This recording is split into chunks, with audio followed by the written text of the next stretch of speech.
I'm a fighter, always have been. In the ring and in business.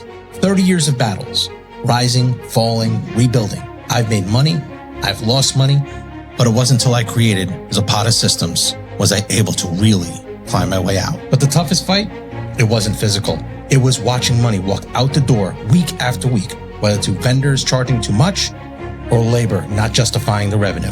That money stress, it doesn't always stay at work. It follows you home, turns into arguments, cold dinners, and broken peace. And then there's the IRS, back taxes, deadlines, pressure you can't punch your way out of. Zapata Systems shows you what you're really paying. It gives you control, leverage, and savings. This isn't about surviving. It's about winning. You're in a fight. Start acting like it. Zapata Systems. Fight smarter.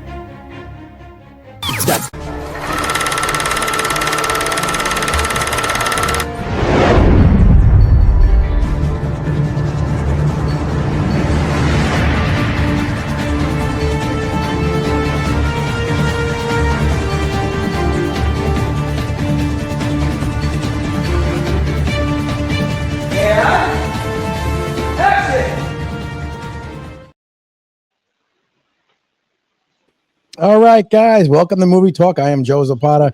We're going to talk this week about Demolition Man 2. That's possibly happening another year or so. And then the Batman 2, Scarlett Johansson.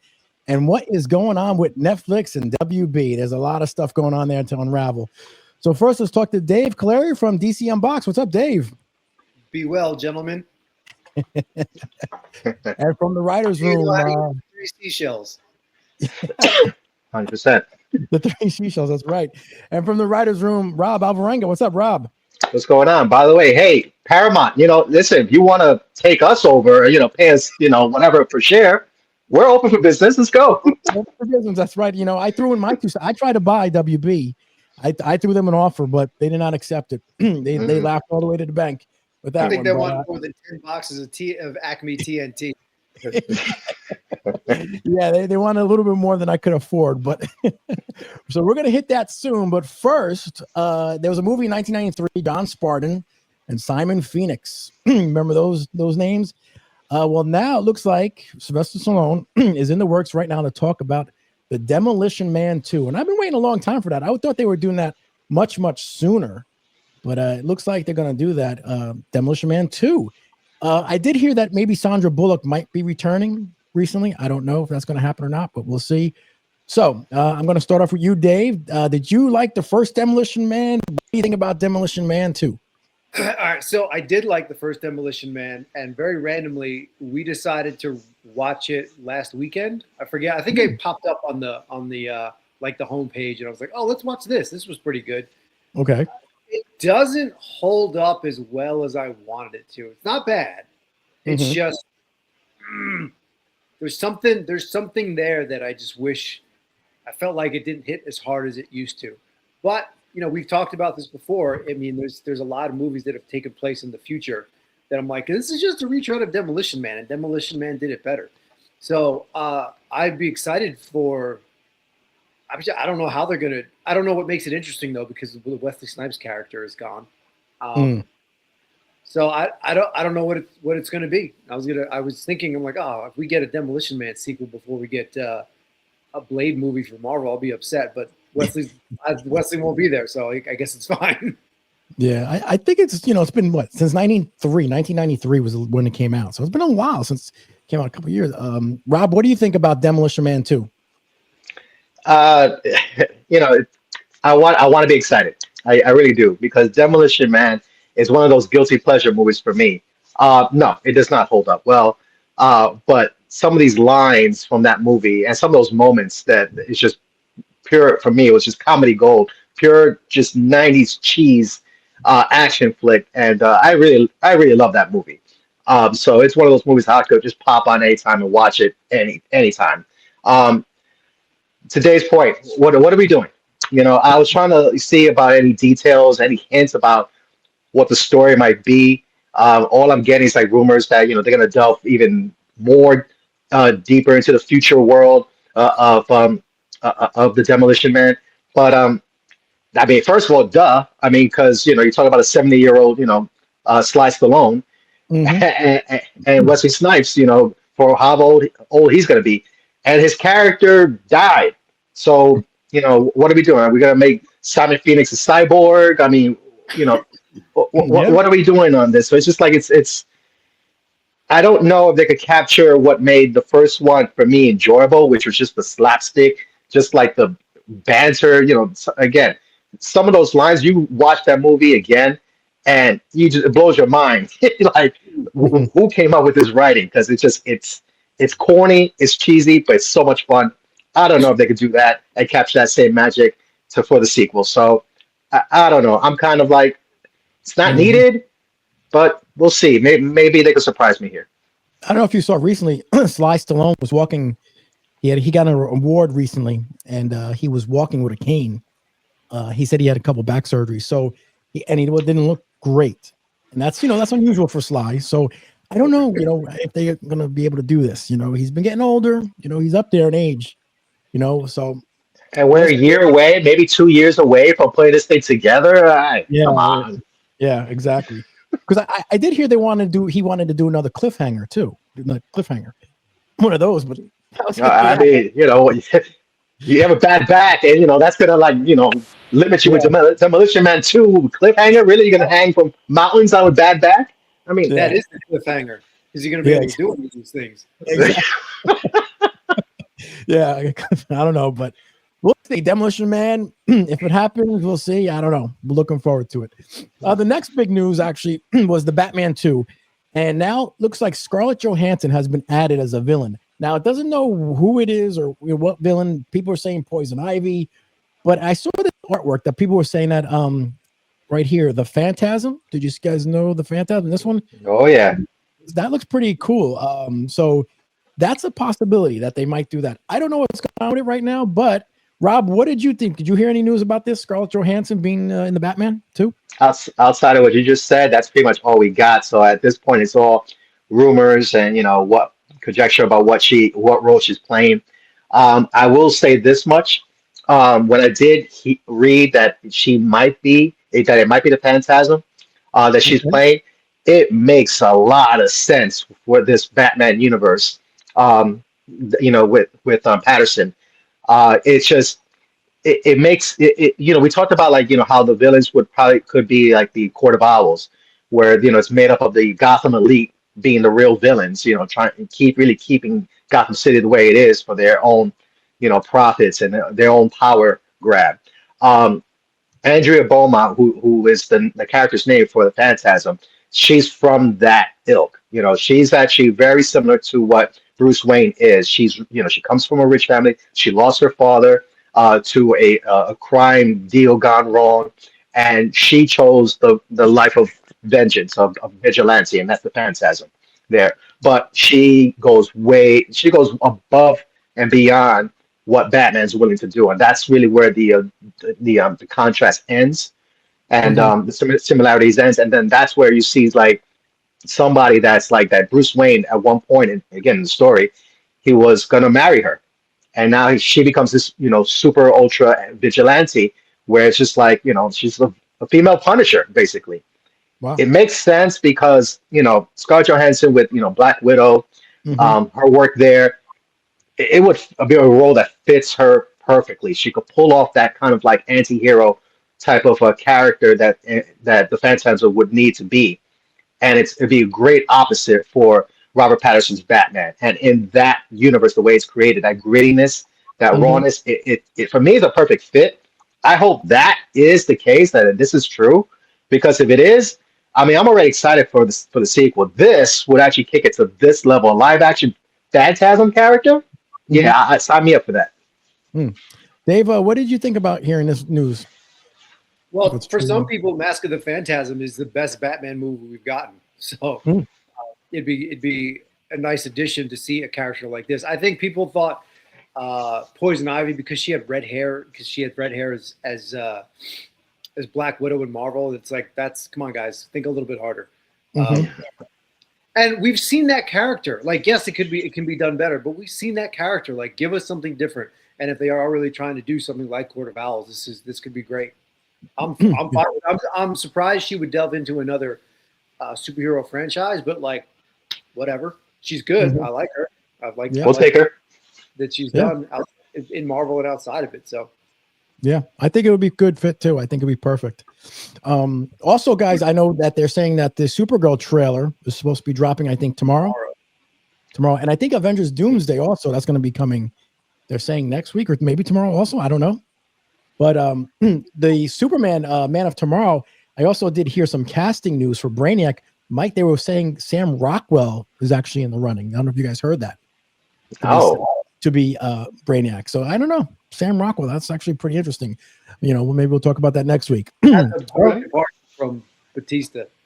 Yeah, it's going crazy, right? From Batista, then it goes to Sam Rockwell. That's what they're saying now. Sam Rockwell's in the running. Interesting, right?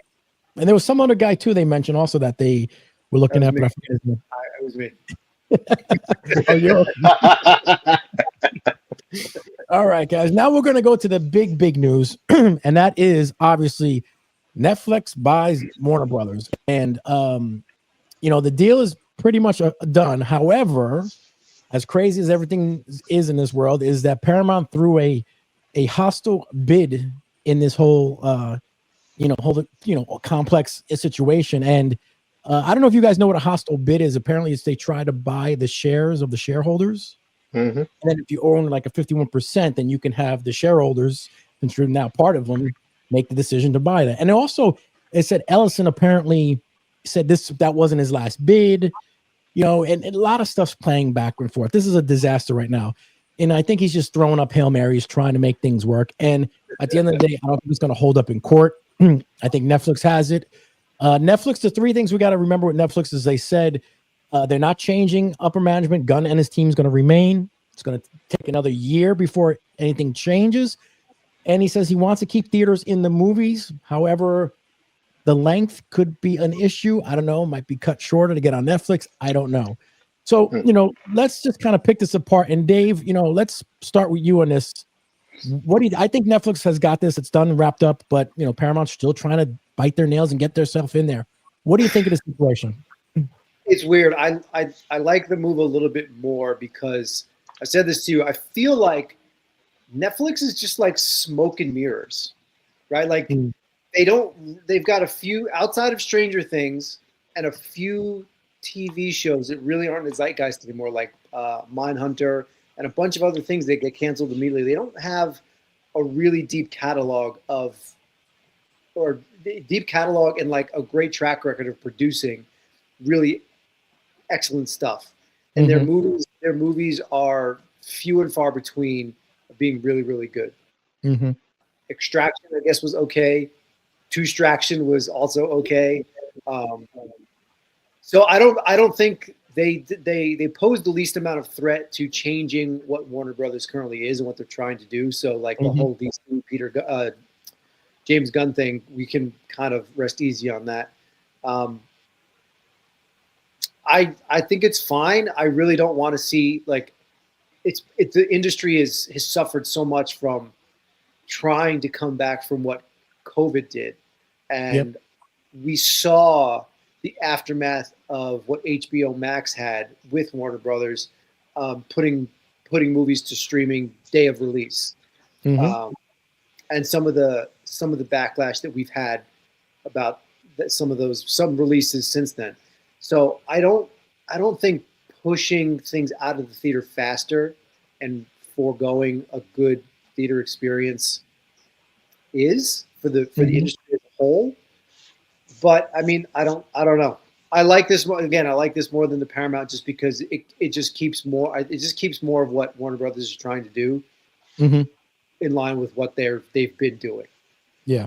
And I think I agree with you 100%. Rob, what do you think about this now, this kind of Netflix deal and Paramount? All right. So I'm going to take this from two different angles. The first is kind of like this business, the way it's shaking out. I'll take that on first. I agree with you. This thing is a disaster already. Warner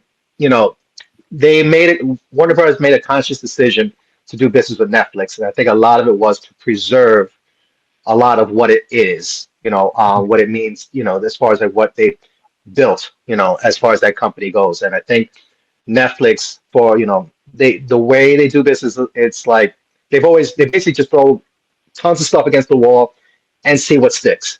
And that's been kind of like they've been their model for business, as far as like putting out their movies, content. And ever since they started doing original stuff, they just want to grab as much, content as possible, just throw it out there, and then that's what's served them up to this point.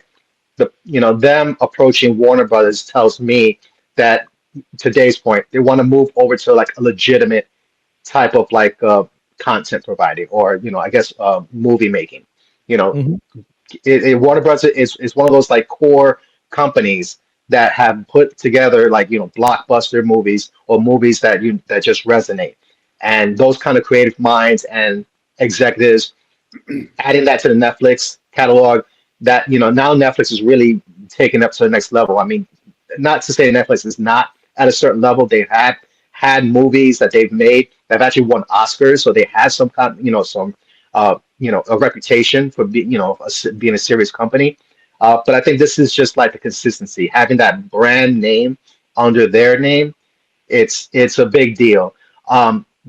This whole thing with Paramount, this hostile takeover, it's like it reeks of like desperation. Like, what, I don't know where, what the motivation is with Ellison and trying to like just make this happen. Hell be damned. Again, I know that he's not the only one being backed by this. I know there's foreign money coming in here, which I don't know how I feel about that, to be quite honest. But the fact that they're going through this length to try and rip this deal away from Netflix, just something about that. I don't know. It's desperate. It doesn't seem like they really have Warner Brothers, their best interest at heart with this. They just want to grab it for whatever it is that they have planned to do with it. And if they do, I think they will get rid of James Gunn. As far as like on the art side of things, I'm excited because I kind of hinted at it. Netflix, I from the vibe I've always gotten is that they believe in artists. They want to, promote. If you have a half decent idea to put together as a movie, and you could sell it to them, they'll put you on. I've known people, I've known writers and directors, aspiring writers and directors that had meetings with Netflix, and they tell me like these guys, they just want to make good stuff. So if you have a really good idea, they're willing to listen. So because of that, that makes me feel good. Just today's point that if this is consummated with Warner Brothers, James Gunn is really going to be cemented and in what he is doing with the DCU. And that's just, for me, that's good news for DC fans. Yep. And I think Ellison right now looks like a little kid because he's just, he said, this is not my last bid. He unless he doesn't understand the process, Warner Brothers said, we want the best and bid right now. This is I think it was in the second round or whatever round it was. He said, all right, all the companies, Warner Brothers said, we want the best bid you got right now. So for him to come out later and say, oh, that wasn't our bet, I don't know if he would know, Yeah, I don't know. Reminds me like a little kid not knowing the process. It sounds really desperate. It sounds like someone took away his lunch money and he's peed about it. So yeah, exactly. Sorry, buddy. Yep. And don't forget, Netflix is building that studio here in New Jersey, really big. So they pump out a lot of content. Like I said, some is good, some is mediocre. Like to Rob's point, if you've got a half decent idea, and sometimes you've got a less than half decent idea, they'll still make it. Yeah, exactly. So like for up and coming people looking to get into the business and writers, like there's definite potential, and it could be good. I still feel there's more upside than downside here. Yep. Yep. And listen, so. David Zaslav. He wanted to make Warner Brothers profitable and attractive for something like this to happen. So something like Paramount and Skydance, we're just so dangerously close to just how many companies are we going to buy up this month, this year, right? And then eventually things like you can make something profitable and attractive to be bought up, and it gets bought up and then it gets shelved or whatever, or disseminated and taken apart. But like eventually these companies just crack under their own weight. So again, I think this is a better move. I think business wise it's good, and for the art and creativity side, it's better than whatever Paramount was going to come in and do. Yep, 100%. I bet you Paramount goes and tries and buy NBC after this. They're going to try because now they're going to pivot after this because this deal's not going to happen for them. They're going to pivot somewhere else and try and get NBC watch. Listen, if you guys got that much money to spend, like we'll take a couple of dollars, whatever. Just saying, talk to Zapata Brand Media. Come on. We've been trying to knock on the doors with Netflix here in Jersey. I've been trying.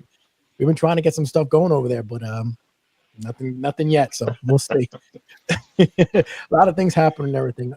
All right, guys. So that was for the questions. Let's take a quick break from our sponsor. We'll be back with the question sections. We got a lot of good questions coming in. The code never changes. That's why Straight Outta Jersey has partnered up with the Cosa Nostra brand. Not just a name, but a code you will wear on your chest. From the streets to the mic, we carry the same message. Respect is earned. Loyalty is everything. And silence is sacred.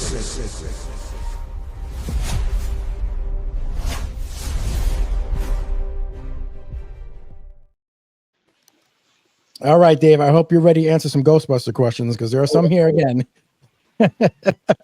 First question came from Ted and Annette Fleming from New York. Hey, Ghostbuster Dave, the one issue I have with Ghostbusters Afterlife is Egon's secret family or life. Do you think they should have fleshed that out more?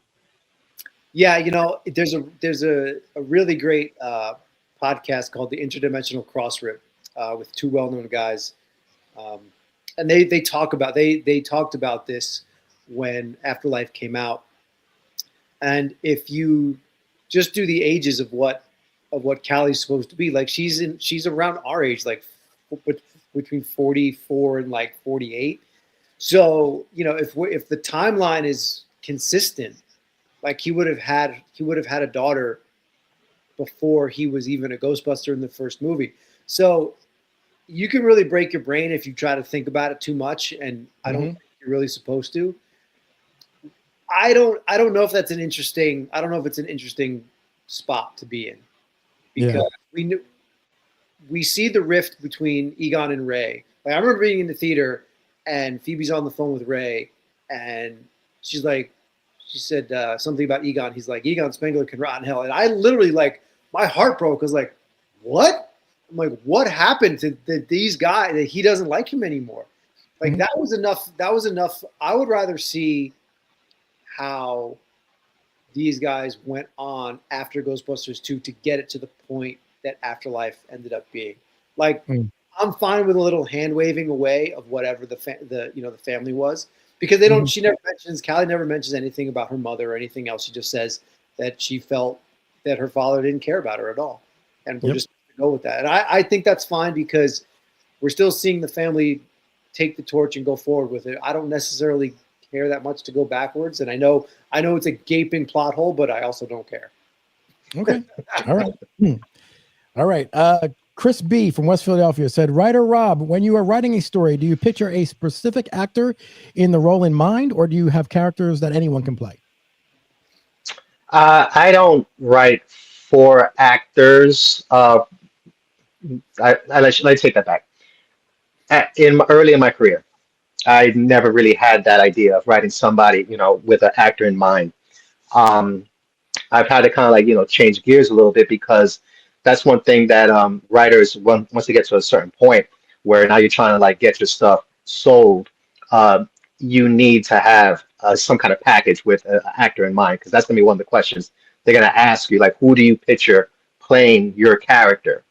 So that's something I kind of had to wrap my mind around, because for me, as a writer and, a director, I mean, I've directed my own stuff. So when I write, my biggest thing is that I'm writing for the director side of me, and what the director side of me wants is the best actor that could pull this character, can bring it to life. It doesn't have to be a person that I already have pre-imagined for it. Okay. And I just found it's a lot more rewarding when you cast and you find somebody that just nails your character, that gets what you were writing and what you put a pen to paper to. So when it's now you actually see your character literally come to life in front of you. It's not gonna be the same when you write for somebody that has a name already. So as I what my thing is, my journey is gonna be kind of doing both. Because for my bigger projects, whatever have you, I'm gonna want to have somebody in mind. But I'm kind of forced to do that in a way, because I have plans for that story. But whenever I'm doing my own stuff, I prefer to stick to like, like let me discover somebody that could really become my character and, give me the performance I want to bring my story to life. Okay, that's great. Hmm. All right. Next one here. Victor V from Westwood, New Jersey. Hey, Jay-Z, hope all is well. Love the show. I recently watched Mad Max Furioso. It was one of my favorites, but didn't do well in the box office. Why did it fail? All right, guys, why do you think it failed? I did enjoy that too. You guys have a reason why it failed? We're just in climate for movies in the cinema that aren't like, granted, Mad Max is a popular property, but I didn't see it, but I heard the same thing. Everyone was like, that was a fantastic movie. It was great. I don't know. It also could. I don't remember when it came out specifically and what else was released around it. But sometimes that has a lot to do with it. Yeah, I think personally, it's I think I know why. Mad Max Fury Road was a kick-ass movie. Like, when that thing came out, it did well across the board, and it was critically received. It was like a real, revisit back into that world. And with Tom Hardy, as the new Max, it really just nailed so many things that Mad Max fans, wanted, and it delivered. Furiosa, was the standout of that movie, played by Charlize Theron. And she was awesome. She everything about that movie was awesome. She was awesome because she was more the main character than Max. When you remember that movie, when this movie came out, Furiosa, which is like a backstory to her. Yes, it was one of those things like, yeah, that world is awesome to revisit, but we've seen this. We know this character already. She was the character we fell in love with was played by Charlize Theron, and that moment in her life, that's the one that we really were excited about. Now you got a different actress altogether playing her, and she's a fantastic actress. I think that's Anna Taylor-Joy, if I'm not mistaken, that did that. I'm a big fan of hers, and she did great. But I think what it was is that there was still a hangover from Fury Road. This is not Fury Road. You're not gonna have Mad Max in it. It's gonna be about her. Charlize Theron kicked ass as that character, but she was part of that ensemble. I don't know if that character warranted its own thing. No matter how good that movie was, and that movie was good, but I think that's the vibe I got from that movie when that movie came out. I think the people that made it were surprised it didn't do as well as they thought it did, because I just don't think they had the foresight to really realize you nailed Furiosa perfectly in Fury Road. You don't need to give us more of a backstory. We love this character. We don't need more of her. Give us other things in the Mad Max world. And I think that's where they tripped over their own feet on that. Yeah, there wasn't too many big stars. I know Chris Hemsworth was in it, but he was like the bad guy in it, but it wasn't really that too much. But they want to probably see, Tom Hardy back in it maybe or something. Yeah, you need Max. You need Max in any Mad Max, spin-off. Exactly. All right, the next question. This one is from the Keymaster, and he says, from New York, and he says, yo, DC, what the fuck happened to Dana's son Oscar? He should have come back in these ones as a Ghostbuster. Do you agree? That's great. That's a really good question.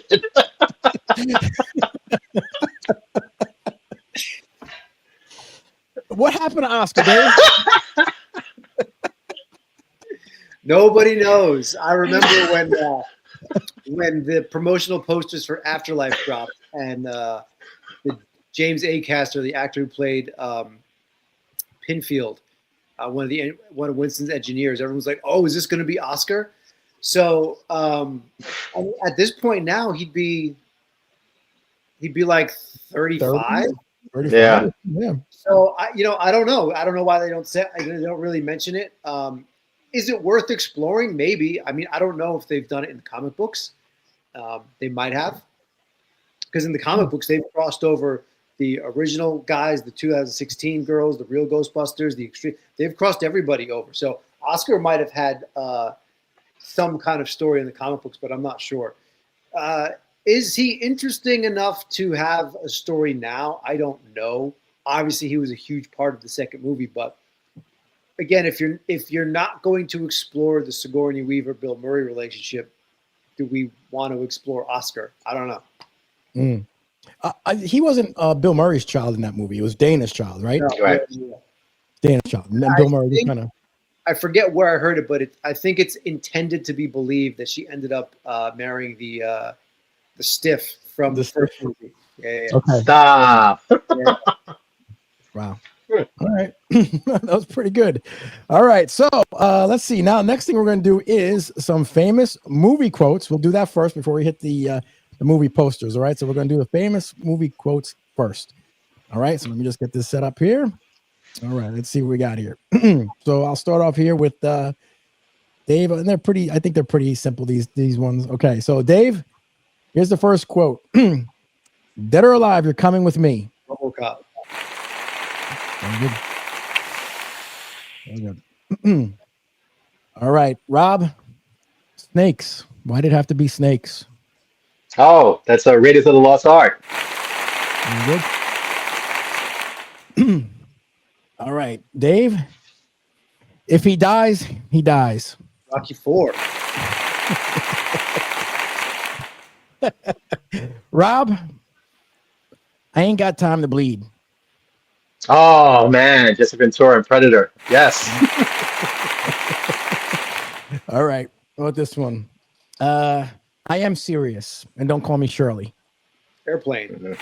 That's one of my favorite lines. I love that one. All right. Ready, Rob? Let's go. Greed, for lack of a better word, is good. Oh, Wall Street. Very good. And David, this is funny. It lands on you for this one. And the flowers are still standing.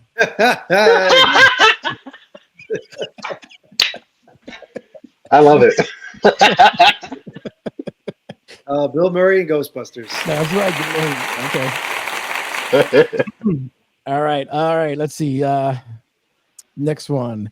Rob, you're a funny guy, Sally. That's why I'm going to kill you last. Oh my God, that is Commando. Very good. Very good. Commander. That's great. All right, Dave. Sweep the leg. Karate Kid. Very good. Very good. All right, and finally, Rob, the last one. I want my $2. Oh, Drop Dead Fred. No, Better Off Dead. Better Off Dead. That's what I meant. I was close. Better Off Dead. That's right. You're close.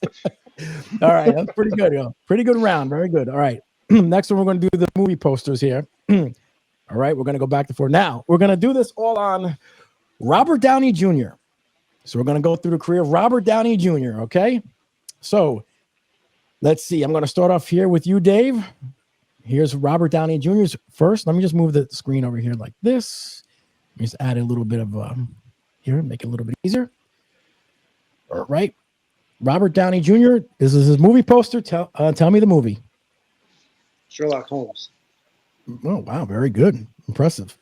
Very good. All right. Next one. Rob. Oh, Dr. Doolittle. Very good. Okay. Here we go. Dave.